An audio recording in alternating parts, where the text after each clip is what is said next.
Doctor ortho Ayurvedic oil and capsule. अब दर्द भी घुटने टेकेगा। 5 राज्यों में वोटों की गिनती जारी। पश्चिम बंगाल, तमिलनाडु, केरल, असम, पुडुचेरी में कुल 824 विधानसभा सीटों के नतीजे आ रहे हैं सामने। पश्चिम बंगाल, असम, पुडुचेरी में बीजेपी की बनती दिख रही है सरकार। चुनाव आयोग ने नतीजों के बाद विजय जुलूस पर लगाई रोक। बंगाल के रुझानों में बीजेपी की पूर्ण बहुमत वाली सरकार। 186 सीटों पर बीजेपी को बढ़त। टीएमसी 93 सीटों से पीछे चल रही है। काउंटिंग के बीच ममता बोली, हम ही जीतेंगे। चुनाव आयोग जानकारी छुपा रही है। ममता के घर बाहर लगे जय श्री राम के नारे। आसनसोल में टीएमसी ऑफिस में तोड़ फोड़, मिला बम। असम के शुरुआती रुझानों में बीजेपी को पूर्ण बहुमत। राज्य में फिर हिमंता सरकार। 126 सीटों में से बीजेपी को 98 सीटों पर बढ़त। कांग्रेस महज 26 सीटों पर सिमटी।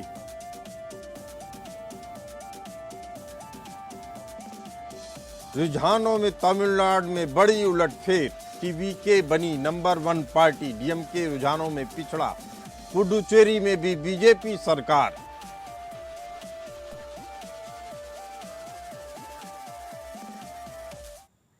नमस्कार, मैं हूं डॉक्टर प्रसून। आज लोकतंत्र का सबसे बड़ा दिन है। 5 राज्यों के विधानसभा चुनाव के नतीजे और रुझान तेजी से सामने आ रहे हैं। आपको बता दें कि काउंटिंग के बीच ममता बनर्जी का बड़ा बयान आया। वह कह रहे हैं हम ही जीतेंगे। ममता बनर्जी ने कहा है चुनाव आयोग जानकारी छुपा रही है, दबा रही है। ममता बनर्जी की माने तो उन्होंने कहा कि चुनाव आयोग जानकारी छुपा रही है। वहीं बीजेपी कार्यकर्ताओं ने ममता बनर्जी के घर जाकर जय श्री राम के नारे लगाए हैं। आसनसोल में टीएमसी ऑफिस में तोड़फोड़ हुई है, जहां बम मिला है। काउंटिंग के बीच आसनसोल में भारी बवाल मचा हुआ है। पुलिस ने लाठी चार्ज किया है। हालांकि काउंटिंग के बीच ममता बोली है कि हम ही जीतेंगे।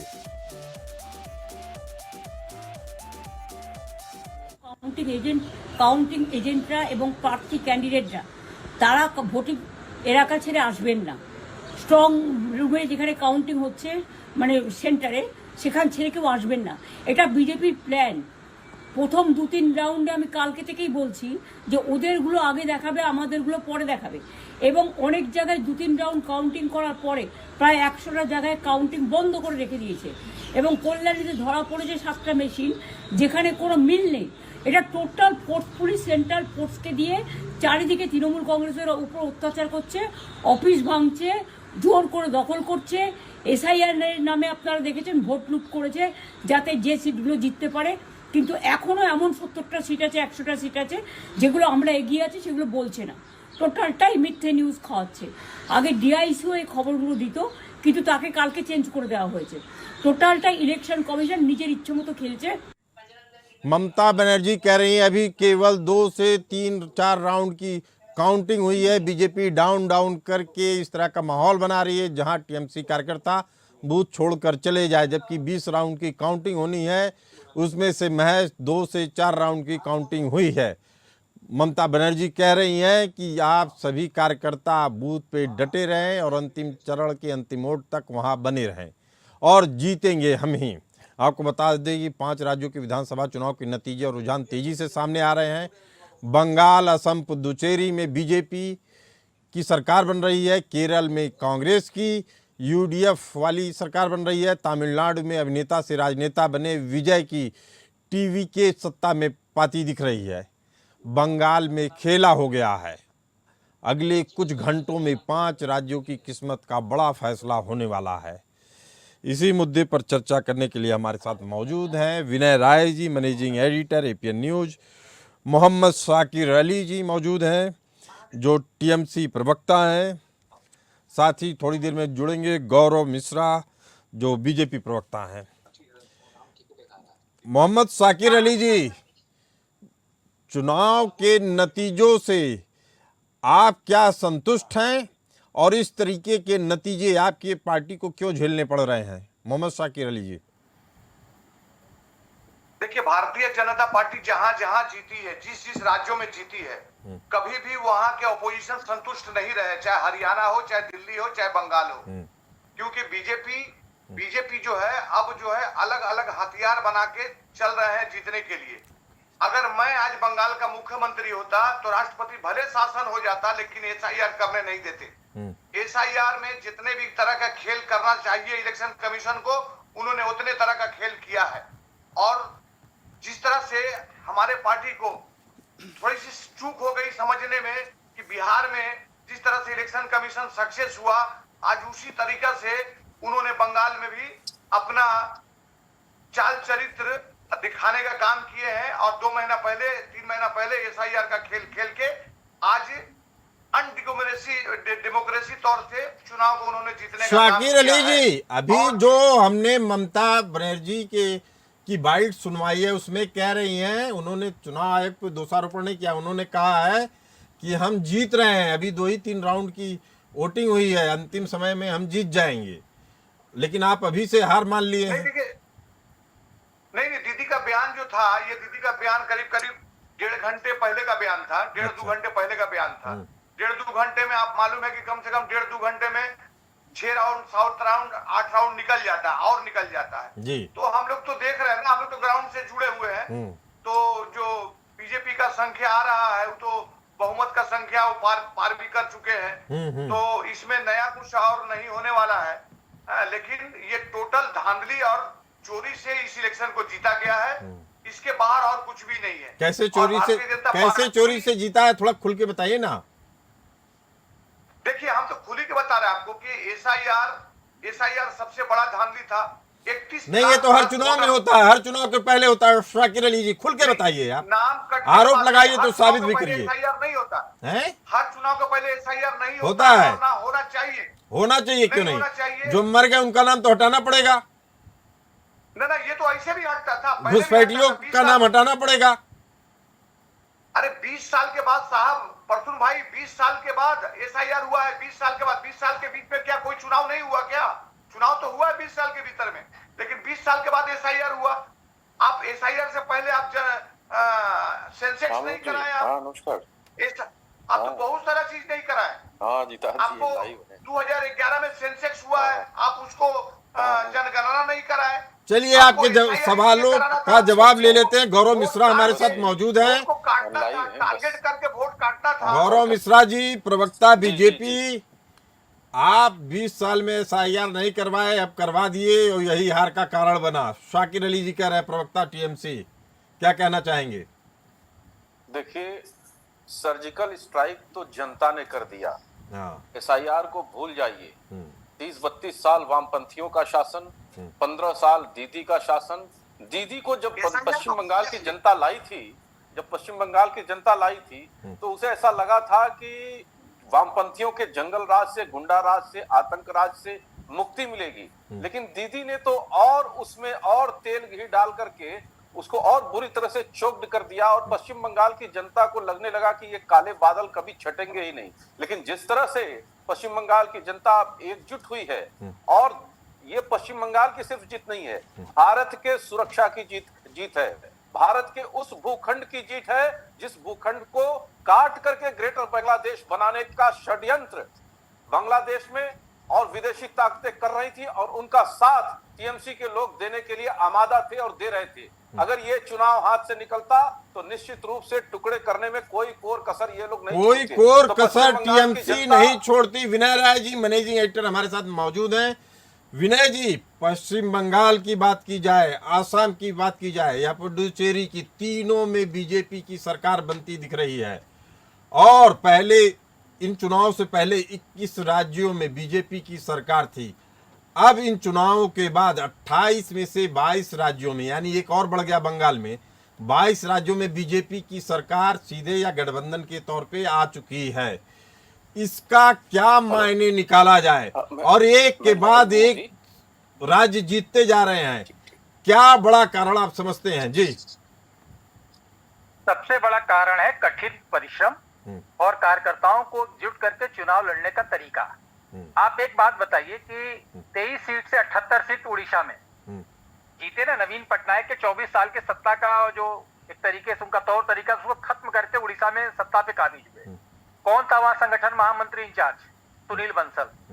उत्तर प्रदेश को याद करिए आप, 48 सीटें थी उत्तर प्रदेश में भारतीय जनता पार्टी की, लगभग 15 साल के सत्ता के वनवास को खत्म करके सीधे 312।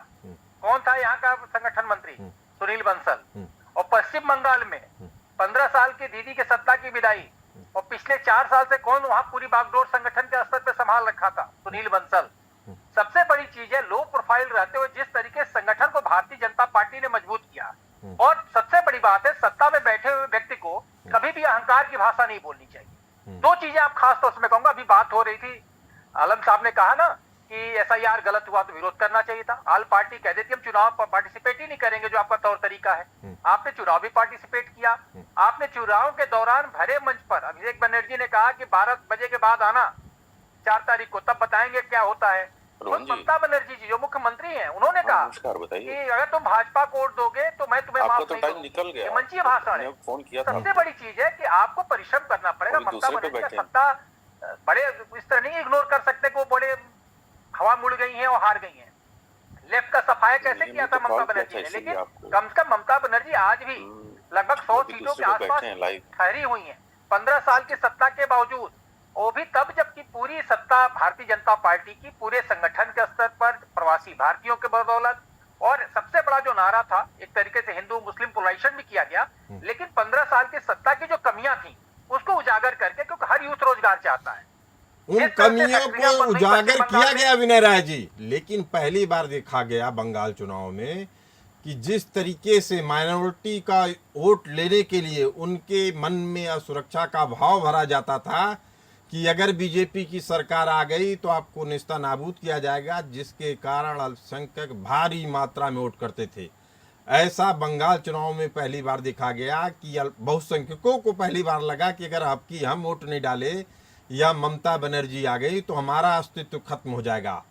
क्या ये डर का नतीजा था इतने भारी मात्रा में पोलिंग, और जो नतीजे आ रहे हैं उसी के रिफ्लेक्ट कर रहे हैं? जी नहीं, सबसे आसान चीज समझिए ना, एक्सिस इंडिया ने 2 पोल किया।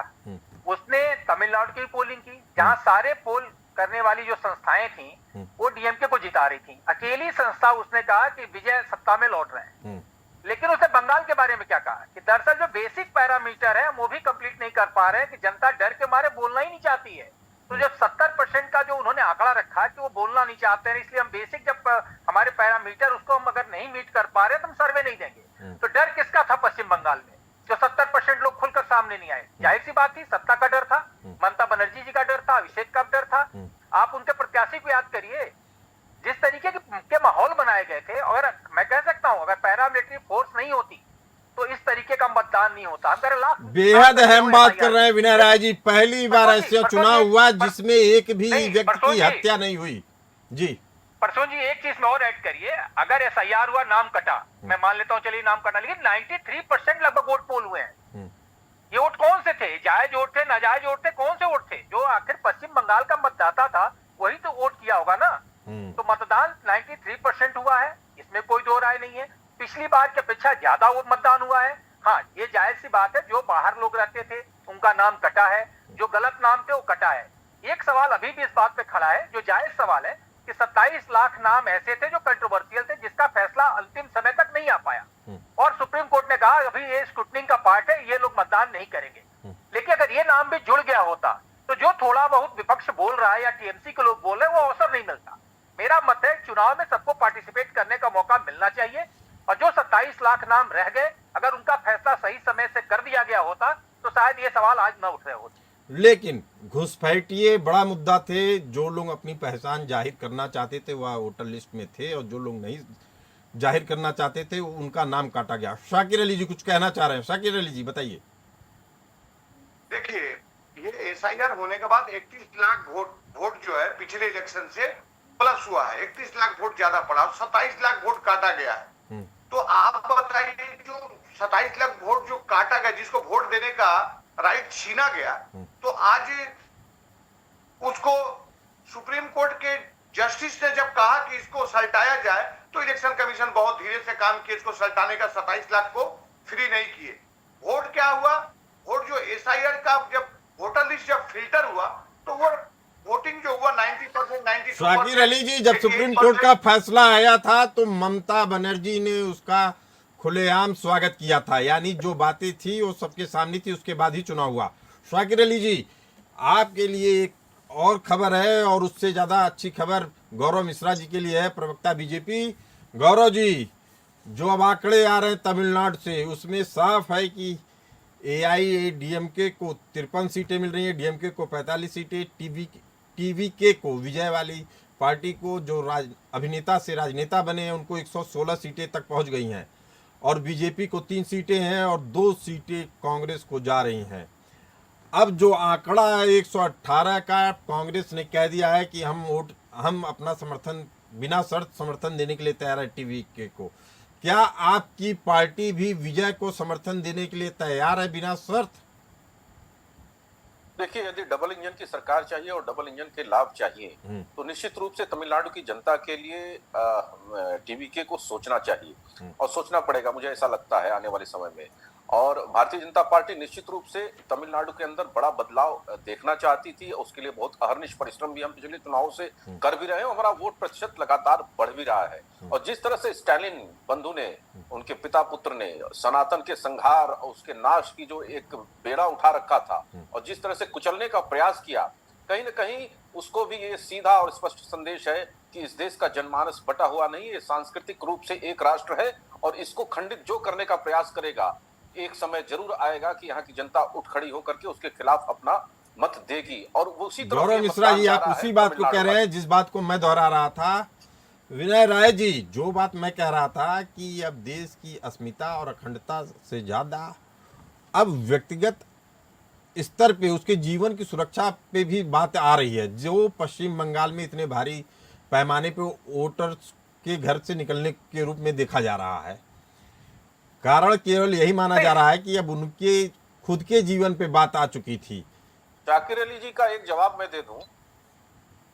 जी बोल दीजिए, जल्दी से बोल दीजिए। जी, जो 31 लाख वोट अधिक पड़े हैं, जैसा वो कह रहे हैं, जिन आंकड़ों की वो बात कर रहे हैं, ये वो वोट हैं जो ये निकलते ही नहीं थे। मैं तो अपने आंख से पश्चिम बंगाल में देखा है, जो क्लबों के गुंडे होते थे वो निकलते नहीं थे। ये बात हो चुकी है, पहली बार ऐसा चुनाव हुआ है जिसमें एक भी हत्या नहीं हुई है। चुनाव आयोग ने निष्पक्ष तरीके से कराया है चुनाव।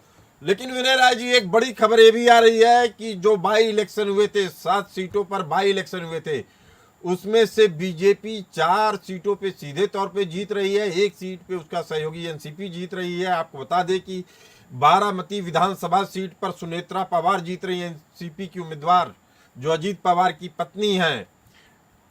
दूसरी सीट है राहुरी की, महाराष्ट्र से ही, वहां अक्षय कांडले बीजेपी के उम्मीदवार हैं, वो जीत रहे हैं। कर्नाटक के बागलकोट से वीरन्ना चरंती मठ बीजेपी उम्मीदवार हैं, वो जीत रहे हैं।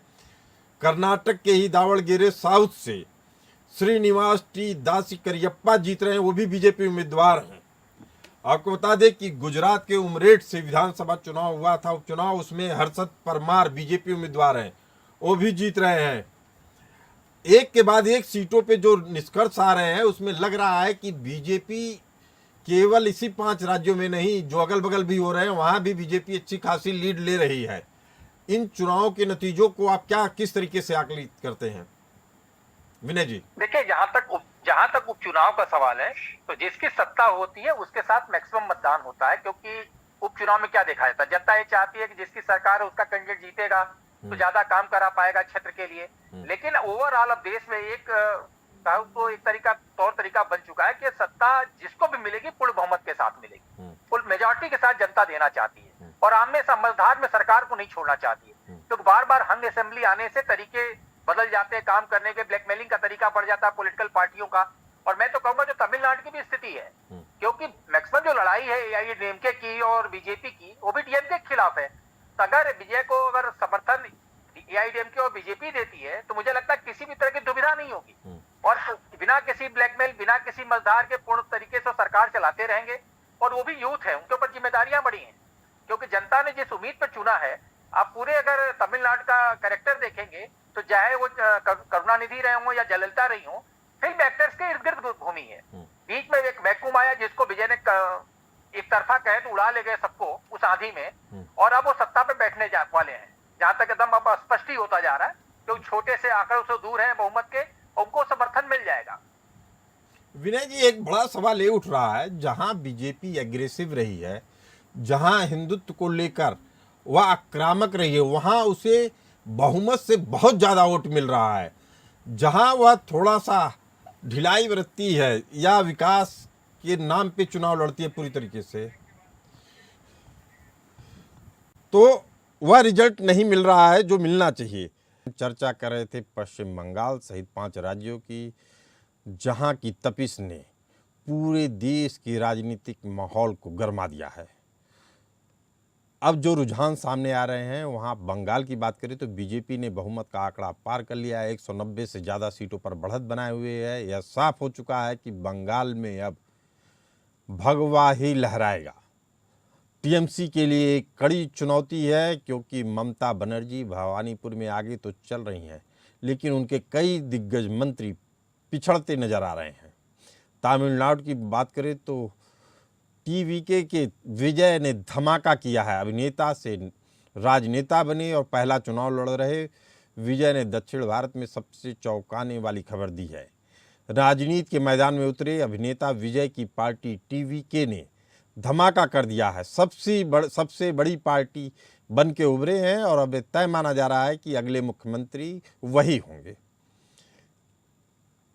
द्रविड़ राजनीति की बात करें तो यहाँ डीएमके और एआईडीएमके के बीच 10 को पुराना मुकाबला अब त्रिकोणीय हो चुका है, जहाँ डीएमके तीसरे नंबर पर खिसकती नजर आ रही है।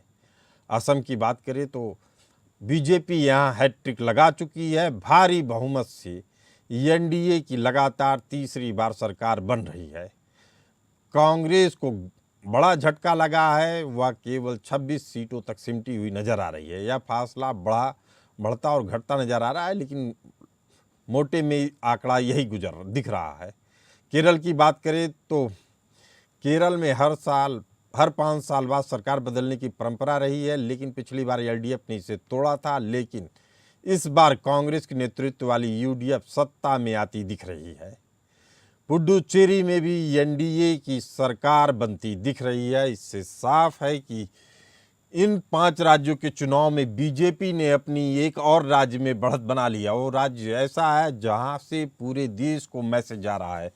हम बात कर रहे हैं बंगाल की। बंगाल के नतीजों को लेकर जो संशय देखा जा रहा था, अब साफ है कि वहां की जनता ने पूरी तरीके से बीजेपी पे मोहर लगा दी है। कहीं भी किंतु परंतु का संशय नहीं है।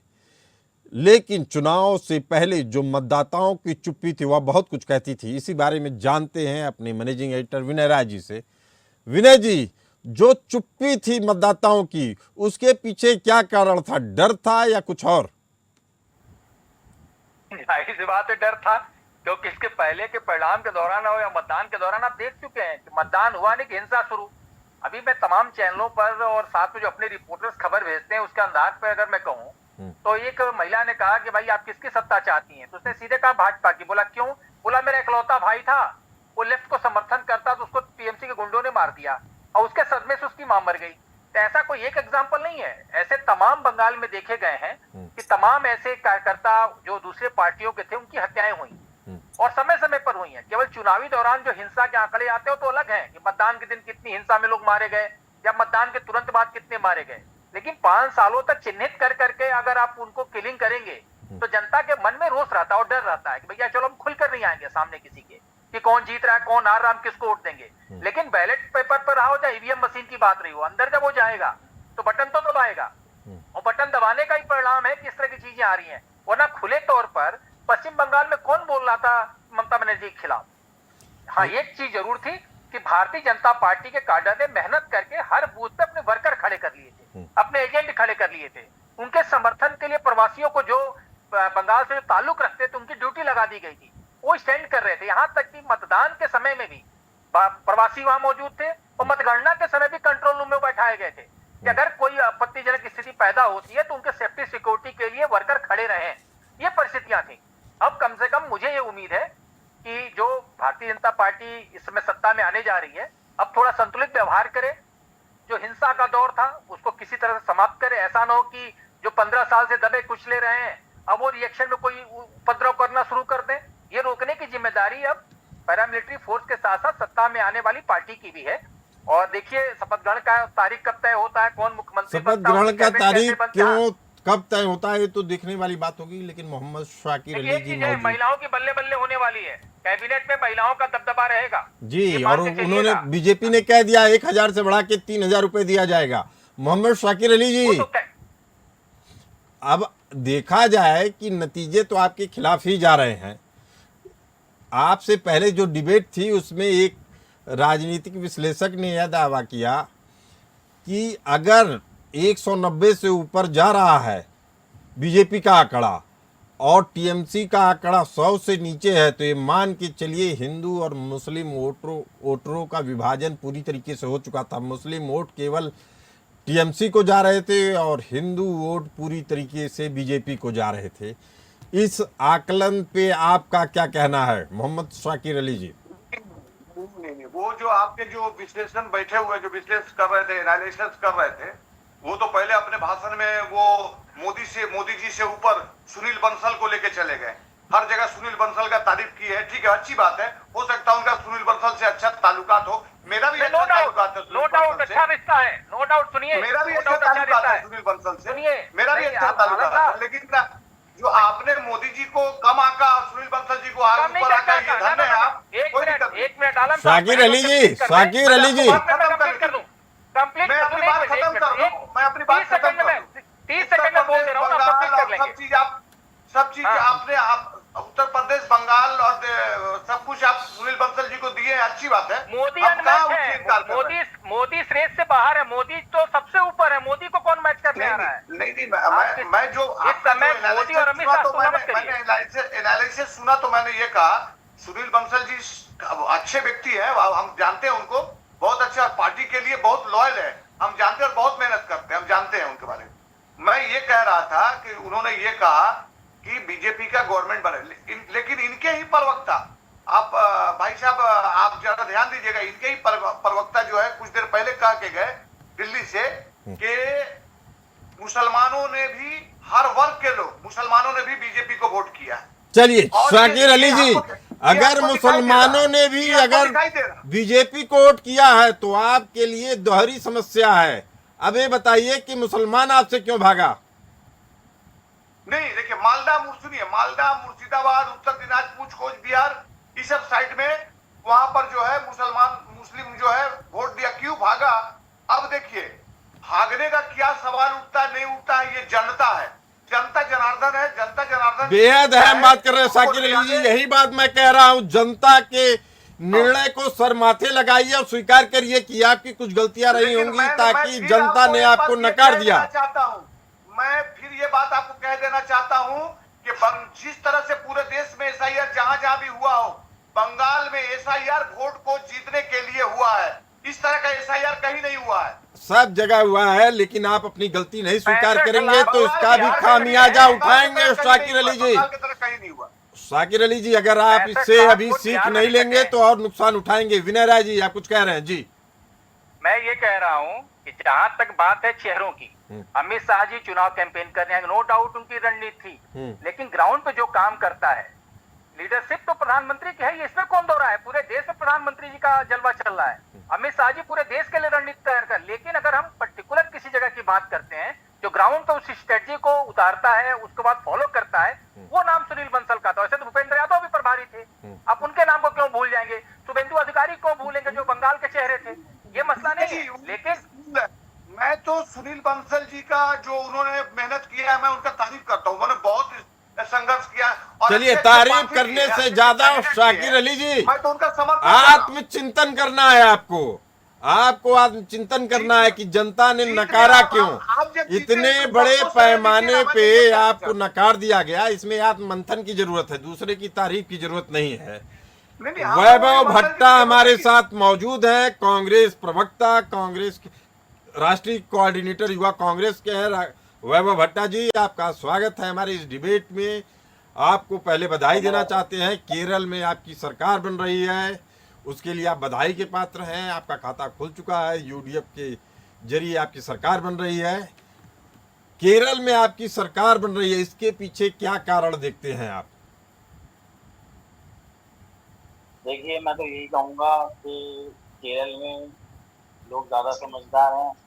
लोग धर्म की राजनीति और बात करना इन सब चीज़ों से दूर हैं। धन्यवाद। ज़्यादा समझदार लोग मैं कहूँगा केरल में हैं। हम मेरा लोग दूसरे पे टाइम है, इसलिए अब मैं जा रहा हूँ।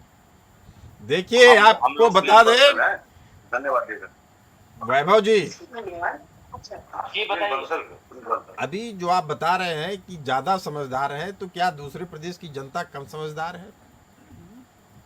ये लग तो मुझे ऐसा ही रहा है, क्योंकि मैं उत्तर प्रदेश से आता हूँ और यहाँ 1.5 महीने 2 महीने से हम लोग स्मार्ट मीटर की लड़ाई लड़ रहे हैं, जो कि जनता को त्राही त्राही मचा रखी है। उसके बाद भी अगर इस तरह की उसके बाद भी जनता अगर वोट दे रही है तो जनता को सोचना चाहिए, आप ये कह रहे हैं। ये गलत फहमी है। जनता वोट दे रही है, जनता को ये सोचना चाहिए कि हम वोट किसी और को दे के आ रहे हैं और वोट जहाँ भाजपा के खाते में रहा है। चलिए, तो आप जनता को ये राष्ट्रीय सोचना चाहिए कोऑर्डिनेटर कि युवा इसका कांग्रेस क्या हैं, आपके अंदर अभी जो एनर्जी लेवल है उसको हम सैल्यूट करते हैं, लेकिन जनता बहुत सोच समझकर फैसला करती है। मोहम्मद शाकिर अली जी, आखिर इन चुनाव को अगर नतीजों को देखें तो मोटे तौर पे 2-3 बातें तो खुल के सामने आ रही हैं कि वामपंथ को भारत की जनता ने सिरे से नकार दिया है। दूसरा, जो देश विरोधी ताकतें हैं वो धीरे धीरे एक एक राज्य करके किनारे लगती जा रही हैं। घुसपैठ एक बड़ा मुद्दा था जिसको आपने सिरे से नकार दिया, टीएमसी ने नकार दिया। इसके पीछे क्या कारण थे? अरे तो एसआईआर में घुसपैठिया कितने पकड़ा है, इनको तो लिस्टेड करना चाहिए ना। अरे कर दिया तो आप नाराज हो रहे हैं। मेरी बात सुनिए शाकिर अली जी, भाई, मेरी बात सुनिए ना, हमको बोलने दीजिए प्लीज। आप बोलिए। जब वैलिड वोटर का तालिका आया, अनवैलिड वोटर का तालिका आया, तो बांग्लादेशी घुसपैठिया का भी तो तालिका आना चाहिए। तो इलेक्शन कमीशन की तरफ से तो कोई तालिका आया नहीं, किसी को तो बांग्लादेश भेजा गया नहीं, एक व्यक्ति को भी। टीएमसी की सरकार थी, सुनिए, टीएमसी की सरकार है। घुसपैठियों की बात तो सब स्वीकार करते हैं, एक काम आपका था। अरे आप लिस्ट दीजिए ना। अरे आपको लिस्ट दिया गया है, कई सालों से दिया जा रहा है, लेकिन कार्रवाई नहीं हो रही है। आप मानवाधिकार की बात करके घुसपैठियों को, भारत की जनता को, बांग्लादेश के लोगों को आप सुनिए मेरी बात, आप बांग्लादेश के लोगों को आप बंगाल में लाके स्थापित कर रहे हैं, ये बात किसी से छुपी नहीं थी और वहां की जनता तो इसको बहुत अच्छे तरीके जानती थी। और वही डर था जिसके कारण से इतनी भारी मात्रा में वोटिंग हुई। विनय राय जी, क्या मैं गलत हूं? नहीं, देखिए, 2 बात मैं कह दूं। अभी जो वैभव जी ने केरल के चुनाव परिणाम पे जो टिप्पणी की, वो कमोबेश राहुल गांधी के बयान से मैच खाता है। जब अमेठी में चुनाव हार गए थे राहुल गांधी जी और वायनाड में चुनाव जीते थे, तब उनका ये बयान आया था कि उत्तर प्रदेश में लोग उतने पढ़े लिखे नहीं है और केरल में ज्यादा पढ़े लिखे हैं। लेकिन उसी अमेठी की जनता ने अगले बार में किशोरीलाल जी को जिता दिया। तो क्या किशोरीलाल जी को जो जिताने में अमेठी की जनता ने योगदान दिया, वो अज्ञानता का परिचय था? तो जनता अगर कोई मतदान कर रही है किसी भी स्टेट की, ठीक है, हर जगह की लिटरेसी रेट का अलग अलग हिसाब होता है। मैं तो कहता हूं बिहार में लोग कहते हैं लिटरेसी रेट नहीं है उतना ज्यादा, लेकिन मुझे लगता है पॉलिटिकली सबसे साउंड स्टेट है बिहार। ये मसला हर राज्य का अलग अलग पैरामीटर, तो अलग अलग संगठन होते हैं। कौन उम्मीद करता था कि बंगाल में बीजेपी सत्ता में आएगी, और कौन ये समझता था कि लेफ्ट सत्ता से बाहर हो जाएगी 32 साल 34 साल लगभग सत्ता संभालने के बाद। तो समीकरण हर पार्टी के हर समय फेवर में नहीं होते। विनय राय जी, एक सवाल तो मेरे भी मन में गूंज रहा है। कांग्रेस, लेफ्ट पार्टियां, सीपीआईएम जो 20-20 साल तक सत्ता में रही, उसके आज के अगर आंकड़े को देखा जाए तो 0-0 सीटें हैं। क्या ये जानबूझकर नहीं लड़ रहे थे चुनाव? मैं आपको बताऊं, 2004 में प्रियंका गांधी का मैंने एक इंटरव्यू किया था अमेठी क्षेत्र में। तब जो उन्होंने समस्या कांग्रेस के लिए बताई थी ना, उन्होंने कहा था कि जो कांग्रेस का स्ट्रक्चर, पॉलिटिकल स्ट्रक्चर कार्यकर्ताओं को कमजोर हो चुका है, उसको खड़ा करने की जरूरत है। ये खुद प्रियंका गांधी जी का बयान है। लेकिन आज भी अगर बात करिए तो वही बात आती है कि हमारा संगठन कमजोर है। अगर हम 25 साल 20 साल तक उस संगठन को हम नहीं मजबूत कर पा रहे हैं, उसका जिम्मेदार कौन है? अगर आपके पास हेमंता थे आसाम में, तो हेमंता छोड़कर क्यों चले गए, बड़ा सवाल है। और आज बीजेपी की सरकार में मुख्यमंत्री के चेहरे हैं, तीसरी बार सरकार बनाने जा रहे हैं और आने वाले समय में साफ है कि अब 5 साल तक ममता बनर्जी के लिए शायद राजनीति का वो दायरा नहीं मिलेगा जो अब उनको, अगर मेरा जो आकलन समझा जाए कि अब उनको बंगाल छोड़ के राज्यसभा के रास्ते दिल्ली आना होगा। शाकिर अली जी, क्या ममता बनर्जी जी 5 साल अब बंगाल में संघर्ष करेंगी या राज्यसभा के रास्ते दिल्ली से बैठ के राजनीति करेंगी? देखिए, राज्यसभा से दीदी आएंगी नहीं, ये हमारा बोलना बहुत जल्दी हो जाएगा, लेकिन कुछ तो एक मंथन होगा, फिर इंडिया ब्लॉक का भी बात होगी, बहुत सारे चीजों पर चिंतन मंथन किया जाएगा। तो जो है आप देखिए, अभी 1-2 दिन का समय दीजिए, फिर आप जब इनवाइट करिएगा तो आपके मीडिया पर आऊंगा, तो बोलूंगा कि क्या पार्टी में चल रहा है नहीं चल रहा है। लेकिन अभी तो तमाम नजरें जो है वो चुनाव का रिजल्ट पर है। शाकिर अली जी, आप बहुत ईमानदारी से जवाब देते हैं, उससे पता चलता है कि आप वास्तव में अपनी हार के कारणों का भी जायजा जरूर ले रहे होंगे। आपको क्या लगता है कि इस हार का क्या कारण है?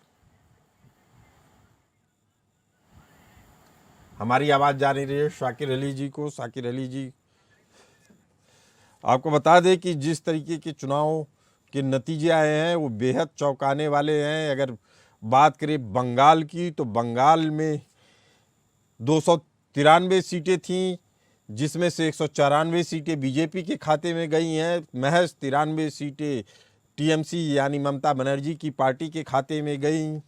तमिलनाडु की बात करें तो वहाँ अभिनेता से राजनेता बने विजय की पार्टी टीवीके को भारी, सबसे बड़ी पार्टी के रूप में उभरी है उनकी पार्टी, और अन्ना द्रमुक 69 सीटें पा रही है, डीएमके 58 सीटें पा रही है। लेकिन जो सत्ता में दिख रहा है कि अगले मुख्यमंत्री विजय ही होंगे। केरल की बात करें तो कांग्रेस के नेतृत्व वाली यूडीएफ 101 सीटों के साथ सत्ता में पूर्ण बहुमत पाते हुए दिख रही है।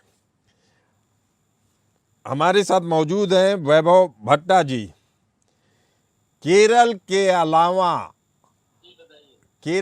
अलावा आपको लग नहीं रहा है कि आप पूरे 4 राज्यों में एक तरीके से साफ हो गए हैं, और इसके पीछे कारण क्या है? जी देखिए, कारण तो बहुत है। एसआईआर सबसे बड़ा महत्वपूर्ण कारण है। विपक्ष जो चुनाव लड़ रहा था वो विपक्ष चुनाव भाजपा के खिलाफ नहीं लड़ रहा था, विपक्ष इलेक्शन कमीशन के खिलाफ चुनाव लड़ रहा था। तो आप ये कह रहे हैं, नहीं वैभव जी रुक जाइए आप यहाँ, आप ये कह रहे हैं कि आप कह रहे हैं कि केरल में जो आपको सत्ता मिली वह भी पूरी तरीके से गलत तरीके से मिली है, क्योंकि आप तो चुनाव आयोग को निशाना बना रहे हैं। मैंने एक चीज, चुनाव आयोग बिल्कुल कट जाएंगे। चुनाव आयोग आप शुरू से देखिए अंत तक देखिए, इन्होंने बिहार में क्या किया, इन्होंने उत्तर प्रदेश में क्या किया। तो आप अपने केरल वाले भी बात जोड़ लीजिए, केरल में भी गलत तरीके से आप सत्ता पाए हैं। केरल में भी हुआ कहाँ है सर? मतलब आप कह रहे हैं कि अभी सत्ता से बाहर भी हो सकते हैं आप? नहीं, ये नहीं कहा मैंने सत्ता से बाहर हो सकते। नहीं, केरल में चुनाव निष्पक्ष हुआ या नहीं? जी बिल्कुल निष्पक्ष हुआ वहाँ का। नहीं, तो चुनाव आयोग ने क्यों केरल में नरमी बरत दी आपके साथ? मैं ये कहूंगा कि क्योंकि उन्हें पता है ना कि वहाँ की जनता ज्यादा समझदार है। मुझे तो लग रहा है आप ज्यादा समझदार हैं, कांग्रेस नेतृत्व को बचा रहे हैं। विनय राय जी समझदार कौन है? वैभव जी समझदार हैं, चुनाव आयोग को बचा रहे हैं या कांग्रेस नेतृत्व को? विनय जी की बात सुनिए, आप सीखने की जरूरत है। विनय जी से बात सुनिए। अरे सुनिए ना वैभव जी, आप सीखेंगे तभी काम करेंगे आगे। राजनीति में केवल हल्ला मचाने से काम नहीं चलता है, राजनीति में धैर्य रखने से काम चलता है। और आप अगर केरल के इशू को आप कह रहे हैं चुनाव आयोग धांधली कर रहा है, वैभव जी बात सुनेंगे तो आगे भी आपको उसका कुछ निष्कर्ष मिलेगा। बोलने के लिए केवल बोलना नहीं चाहिए, कुछ समझना चाहिए। विनय जी से सीखे। विनय जी बताइए। देखिए दो चीज है वैभव जी। डिबेट में आने का मतलब क्या है? नहीं, अगर मेरे को सुनना नहीं चाहते तो डिबेट में बुलाने का मतलब क्या है? नहीं, आप कह रहे हैं चुनाव आयोग। सुनिए वैभव जी, परसों जी आप इनको बोलने दीजिए। 5 पॉइंट आप इनको बोल लीजिए। देखें अपने पॉइंट को पहले रेज करते फिर इनका जवाब दिया जाएगा। आप अपने पॉइंट को रेज कर लीजिए। चलिए वैभव जी। बोलिए।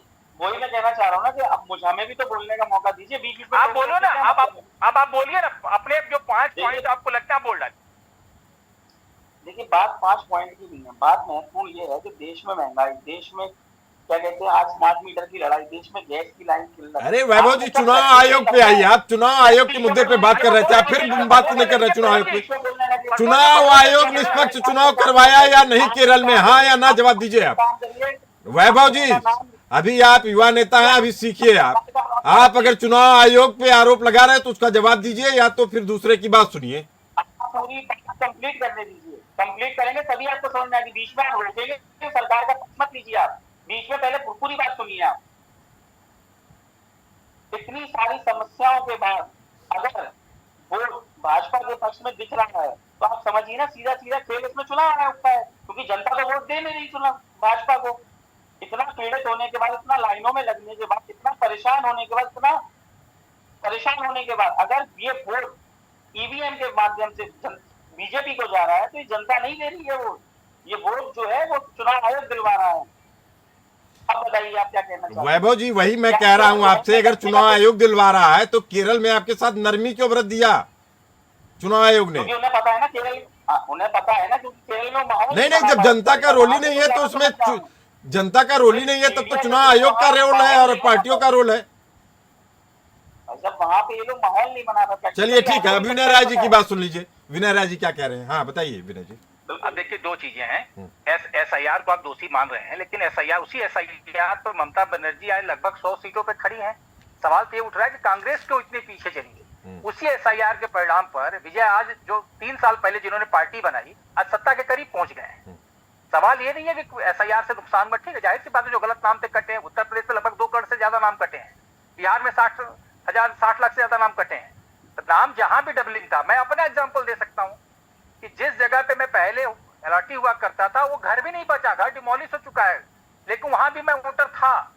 लेकिन हमको जब ये पता चला कि ये एक जगह से अपना वोट रखना है, इसी लखनऊ की मैं बात कर रहा हूँ, तो मैंने जब ये चेक किया भाई हमें अपने गांव पे अपना मतदान रखना है, अपने गांव में अपना नाम, जाहिर सी बात एक जगह से कटेगी। और ऐसे आप भी उत्तर प्रदेश के रहने वाले हैं, आपको भी इस बात का अंदाजा होगा कि मैक्सिमम लोग जो शहर में आके बस गए वहां भी मतदाता थे, और गांव में जो प्रधान का चुनाव लड़ता है ना, वो अपना वोट खराब नहीं करना चाहता, वो अपने स्वार्थ में आपका नाम गांव में भी रखता है।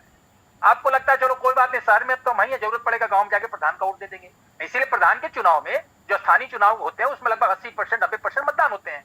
विधानसभा में इसी उत्तर प्रदेश के लखनऊ में जब अटल बिहारी वाजपेयी चुनाव लड़ा करते थे 28% और 32% मतदान हुआ है। लेकिन आज अगर लोकतंत्र स्वस्थ हुआ है, 93% 92% मतदान हो रहा है, इसका स्वागत होना चाहिए। हिंसा न हो, इसका स्वागत होना चाहिए। लेकिन अगर SIR के बावजूद दूसरी पार्टियां अच्छा कर रही है और कांग्रेस बेहतर नहीं कर पा रही है, इस पर चिंतन होना चाहिए कि हमारे में कमी कहां रह जाए, हमारे वर्कर क्यों इतने निराश हैं या मोबिलाइज नहीं कर पा रहे मतदाताओं को। चर्चा इस पर होनी चाहिए, तब जाकर बेहतर कर पाएगी कांग्रेस। केवल हम कमियों को दोष दे देंगे, SIR हो गया, हिंदू मुस्लिम कर दिया गया, तो आप ही क्यों कमजोर हुए। आपके अभी उत्तर प्रदेश के अंदर 38 सीटें आई ना लोकसभा में समाजवादी पार्टी को, और आपका गठबंधन था, आपके पास भी 6 सीटें आ गई। तो आपको ये समझना पड़ेगा कि मतदाता वही है, जब आपको जिता दे तो मतदाता अच्छा है, आपको हरा दे तो मतदाता खराब ही नहीं हो सकता। सिस्टम भी वही है, बस परिश्रम करने की आवश्यकता है, राजनीतिक समीकरण को साधने की आवश्यकता है। इतना ही मैं कहना चाहता हूं। जमीनी हकीकत को भी समझने की जरूरत है। तुष्टीकरण के जरिए राजनीति अब भारत की राजनीति में प्रासंगिक नहीं रह गई, इस सच्चाई को भी स्वीकार करना चाहिए। अगर जब तक हम सच्चाई नहीं स्वीकार करेंगे तब तक ऐसे ही नतीजे बार बार झेलने पड़ेंगे। वैभव जी, आप पूरी डिबेट में खुल के अपनी बात रख रहे हैं, ये भी समझना चाहेंगे कि जिस तरीके की अभी राजनीति चल रही है, आप उत्तर भारत से गायब हो रहे हैं, पूर्वी भारत से गायब हो रहे हैं, पश्चिमी भारत से गायब हो रहे हैं, दक्षिण भारत में बचे हैं 2-4 राज्यों। प्रसून जी एक चीज मैं ऐड कर दूं, 24 लाख नाम केरल से भी कटे हैं। दरअसल आपसे ने कहा कि वहां नहीं हुआ है, 24 लाख नाम केरल में भी कटे हैं। अभी मैं दरअसल अभी सर्च करने लगा तो मैंने इलेक्शन कमीशन का डाटा देखा, मध्य प्रदेश में लगभग 43 लाख नाम कटे हैं, छत्तीसगढ़ में लगभग 27 लाख नाम कटे हैं, वैसे ही केरल में लगभग 24 लाख नाम काटे गए। जी अब बोले आप। तो मैं ये कह रहा था वैभव जी कि जो परिस्थितियां हैं जिस तरीके से तुष्टीकरण की बात की जाती है, क्या उससे आगे, मैं जानता हूं कि ये आपके अधिकार क्षेत्र में नहीं है, लेकिन इस तरह की चीज़ों पे ये चिंतन मंथन करना पड़ेगा कि केवल एक वर्ग के लिए तीखे बयान देना, बहुसंख्यक वर्ग के अंदर एक तरीके की एंजाइटी पैदा हो रही है कि कांग्रेस नेतृत्व संवेदनशील नहीं है उनके मुद्दों को लेकर। घुसपैठियों को लेकर बंगाल में एक बड़ा मुद्दा था, उस पर भी हाथ नहीं रखा। हालांकि राहुल गांधी जी ने जाते जाते ममता बनर्जी पे तीखे वार किए थे और उन्होंने साफ कर दिया था कि इनका प्रशासन भ्रष्ट है। ऐसी स्थिति में आप लोग जब ममता बनर्जी का बचाव करते तो लगता है कि कुछ रणनीतिक रूप से साफ नहीं है कांग्रेस के नेताओं के पास। जी नहीं, ऐसा कुछ नहीं है, किसी का बचाव नहीं कर रहे हैं। ये बात आपकी ठीक है कि हमें बंगाल में, आसाम में एक बार संगठन को उसके ऊपर चिंतन करना बहुत जरूरी है, लेकिन ये काम शीर्ष नेतृत्व का है। ये मेरे पर्सनली तो मैं कहूँगा मेरे अधिकार क्षेत्र से बहुत ज्यादा बाहर है, लेकिन हाँ, ये बात से मैं सहमत जरूर हूँ कि एक बार संगठन के ऊपर पुनर्विचार और मंथन करना बहुत जरूरी है। बहुत जरूरी है। विनय राय जी, आखिर इस चिंतन मंथन को जब एक बच्चा भी समझ लेता है कि चिंतन मंथन होना चाहिए, कांग्रेस जैसी पार्टी आजादी की लड़ाई में बड़ा रोल, तमाम तरह की चीजों से निकल के यहाँ तक आई है, लेकिन अब आखिर इनको चिंतन मंथन या नया रास्ता तलाशने पे रोक कौन रहा है कांग्रेस के अंदर? विनय जी। नहीं, अब देखिए ना, कई सवाल उठते हैं इसी कांग्रेस के अंदर। अब उत्तर प्रदेश से वैभव जी आते हैं, आरपीएन सिंह थे, जयतिन प्रसाद थे, मध्य प्रदेश से आपके ज्योतिराज सिंधिया जी थे, आसाम से हेमंता जी थे। ऐसे तमाम नाम जो आपके गिने चुने आते हैं वो अच्छा परफॉर्म कर रहे थे। आपके खिलाफ अगर किसी नीतिगत मामले पे कोई बोल दे तो आप गुलाम नबी आजाद की आलोचना करने लग जाइए। मुझे लगता है कि अगर कोई स्वस्थ बात रख रहा है पार्टी के अंदर तो उसका स्वागत होना चाहिए। आज की तारीख में कांग्रेस की सबसे बड़ी मजबूरी है या कहें वो दुविधा है कि वो गांधी परिवार के बाहर सोच नहीं पाती। राहुल गांधी के किसी भी नेतृत्व जो क्षमता है उस पर आप सवाल नहीं खड़ा कर सकते। आप कहीं ना कहीं उनकी जिम्मेदारी या उनपे जो कमियां उसको इंगित करने के बजाय आप दूसरी तरफ जब डाइवर्ट होंगे तो असल मुद्दे से आप हट जाएंगे। समीक्षा करना तो समीक्षा होनी चाहिए। मैं कर रहा हूं उत्तर प्रदेश में मानी भारतीय जनता पार्टी लोकसभा में अच्छा परफॉर्म नहीं कर पाई, किसी समीक्षा तो भारतीय जनता पार्टी को करनी पड़ेगी। केवल आप ये कह के नहीं भाग सकते हैं कि पीडीए का नारा चल गया और आरक्षण 400 पार करेंगे, संविधान बदल देंगे, इसके नाते हमारी हार हो गई। तो दिल्ली में क्यों जीते, मध्य प्रदेश में क्यों जीते? तो अगर आप स्वस्थ चर्चा करेंगे, अपनी कमियों को इंगित करेंगे तो बेहतर करेंगे। अगर मुझे लगता है कि नेतृत्व 24 घंटे काम करने में सक्षम नहीं है तो फुल फ्लेज कोई राष्ट्रीय अध्यक्ष हो, फुल फ्लेज कोई इस तरीके का व्यक्ति हो जो प्रदेश में रम सके, खप सके, खट सके। हम कह रहे हैं वैभव जी माली किसी जिले में अच्छा काम करना चाहते हैं, इनको जिले की जिम्मेदारी दीजिए कि आप बूथ स्तर का मैनेजमेंट तैयार करिए, ब्लॉक स्तर का मैनेजमेंट तैयार करिए। लेकिन कांग्रेस को अभी भी वो पुराना हवा लगा हुआ है, वो अपने नीचे के वर्कर पर भरोसा नहीं करना चाहती और बड़े नेता जमीन पर उतरना नहीं चाहते। तो जब तक बड़े लोग उतरेंगे नहीं, पार्ट टाइम राजनीति नहीं हो सकती, राजनीति तो फुल टाइम करना पड़ेगा। बेहद अहम बात, बेहद अहम बात कह रहे हैं आप। आपने साफ कर दिया कि जो पार्ट टाइम की राजनीति है, 1 महीने चुनाव प्रचार और 3 महीने विदेश में छुट्टी, यह राजनीति अब भारतीय राजनीति में अप्रासंगिक हो चुकी है। लेकिन उसके बावजूद भी कांग्रेस का संगठन यह समझ नहीं रहा है कि इस तरह की राजनीति अब भारत में चलने वाली नहीं है। जल्दी से आपसे एक जवाब चाहेंगे विनय जी कि अगर केरल में जीत हो रही है यूडीएफ की, कांग्रेस के नेतृत्व वाले यूडीएफ की, तो उसका श्रेय किसे दिया जाएगा, राहुल गांधी के नेतृत्व को या वहां की लोकल लीडरशिप को? देखिए, वहां पे हर 5 साल पे सत्ता बदलती थी, लेकिन 10 साल कंटिन्यू सत्ता रहने के बाद बदल रही। तो आप नो डाउट कि कांग्रेस राहुल गांधी को उसका सेहरा बांधेगी, लेकिन वहीं दूसरी तरफ आसाम के इंचार्ज प्रियंका गांधी थी, तो क्या हार का ठिकरा प्रियंका गांधी पे फोड़ेगी? ये संभव ही नहीं है। तो आपको स्थानीय जो लीडरशिप है, चाहे वो शशि थरूर जी हो, चाहे बाकी जो वहां के नेता हो, उनको भी आपको इसका एहसास करना पड़ेगा। सतीशन वहां के विपक्ष के चेहरे थे और कहा जा रहा है कि अगर मुख्यमंत्री पद की दावेदारी हुई तो सतीशन या केसी वेणुगोपाल मुख्यमंत्री के दावेदार हो सकते हैं। वैभव जी, केरल में जीत का श्रेय किसे देना चाहेंगे? जल्दी से जवाब चाहते हैं।